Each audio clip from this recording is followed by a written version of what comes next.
Ini sedikit ya, ya ini kan kita kemarin lihat cukup rame lah, bahkan akun lambe-lambean itu juga posting. Ribut-ribut kolegium berujung gini dok. Ini sependek pengetahuan saya dok ya. Ini kan nggak cuma sekadar pemecatan, bolos kerja 28 hari. Nggak cuma mutasi dari Salemba ke Fatmawati lah. Belakangnya panjang kalau kita lihat. Ini perseteruan panjang, ada MK-nya, ada kemudian ya mutasinya juga gitu ya. Sementara dokter tadi juga selain sebagai dokter di RSM juga pendidik ya dok ya. Yeah. Di Fakultas Kedokteran Universitas Indonesia. Yeah. Sedikit lah dok, highlight kronologi lah versi dokter Piprim. Ini apa sih sebenarnya? Ya, baik. Jadi pertama saya memang dipilih sebagai Ketua Umum Ikatan Dokter Anak Indonesia itu melalui Kongres Nasional Ilmu Kesehatan Anak atau KONIKA. KONIKA. Dipilih kedua sebenarnya, periode kedua. Oh, di periode kedua. Okay. Saya dipilih secara aklamasi pada bulan Oktober 2024. 2024, oke. Bersamaan dengan pemilihan saya itu juga terpilih Ketua Kolegium Ilmu Kesehatan Anak Indonesia, Profesor Aryono. Ya.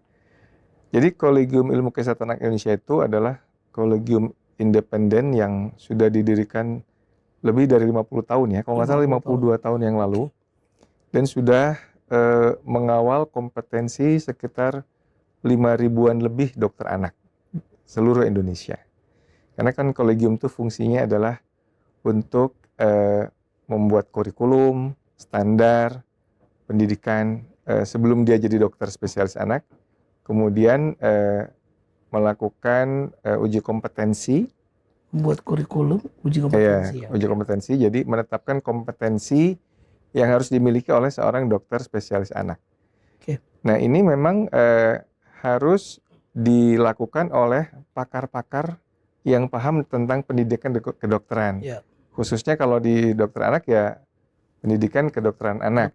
Ya, para guru besar di situ, ada para kepala departemen, koordinator program studi ya.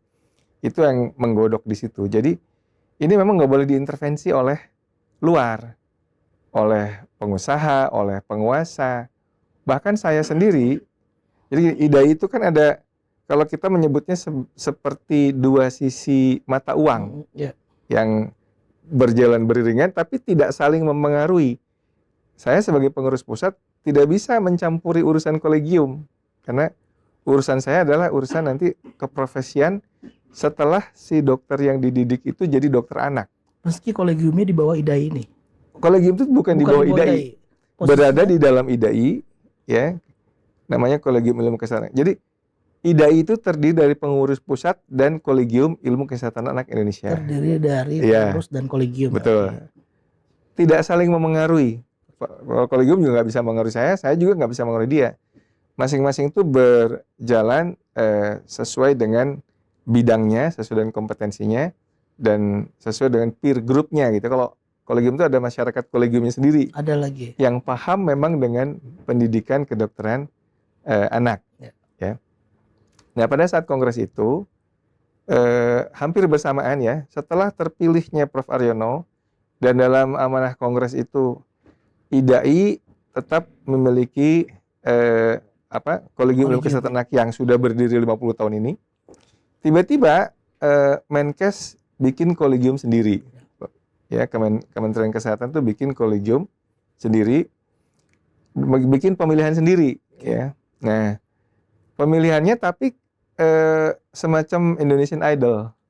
Jadi ya, menarik nih, kita nyebutnya Kolegium Idol. Kolegium Idol. Karena dipilihnya secara online, nggak tahu siapa yang milih.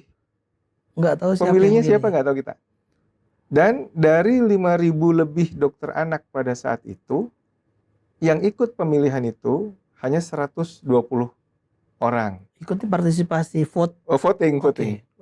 Jadi 5.000 yang milih 100. Iya, 120. Artinya kan di bawah 2,5% ya? Zakat ya dok? Zakat aja 2,5% loh.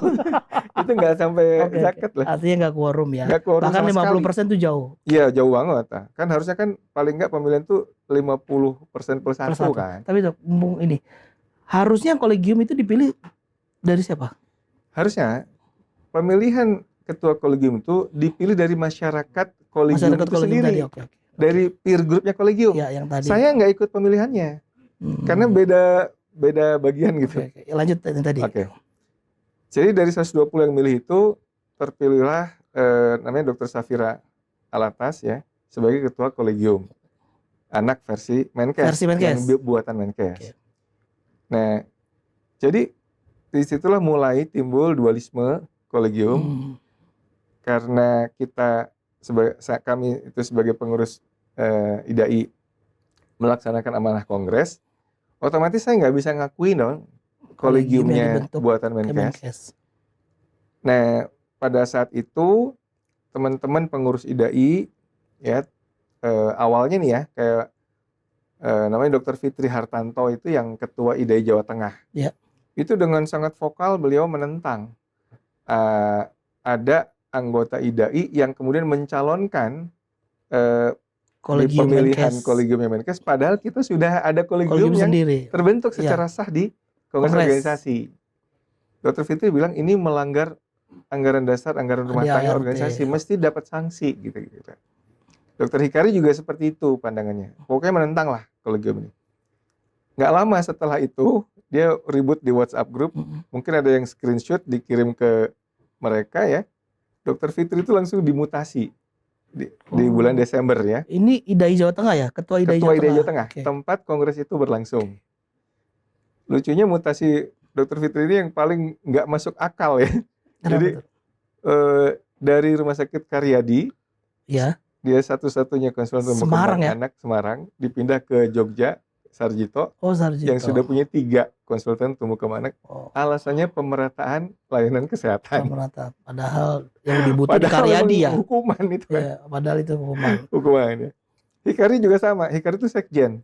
Dr. Hikari sekjen pengurus pusat, sekjennya saya. Ya. Itu dipindah juga dari Rumah Sakit Cipto ke Harapan Kita. Okay. Padahal pasiennya di RSUM banyak, dia sedang mengembangkan transplantasi sumsum tulang ya, dipindah gitu aja ke sana. Yang jumlah pasiennya jauh lebih sedikit dan di sana juga udah banyak konsultan hematologi, dia ahli darah dan kanker. Di Harapan Kita ya. Di Harapan Kita. Ya, padahal di beban kerja di RSUM tuh jauh lebih banyak, ya, dia jauh lebih dibutuhkan. Artinya alasan dibuat-buat. Alasan dibuat-buat. Ya, alasan dibuat-buat. Dan tanpa adanya mekanisme yang menurut saya bisa dibenarkan dari undang-undang ASN. Kan kalau mutasi itu kan ada lolos butuhnya. Lolos butuh namanya. Ada ditanya dulu ini kebutuhan ini kira-kira bagaimana. Orang boleh menolak kalau ini saya ada keberatan gini gitu ya. Ini nggak ada tiba-tiba brek.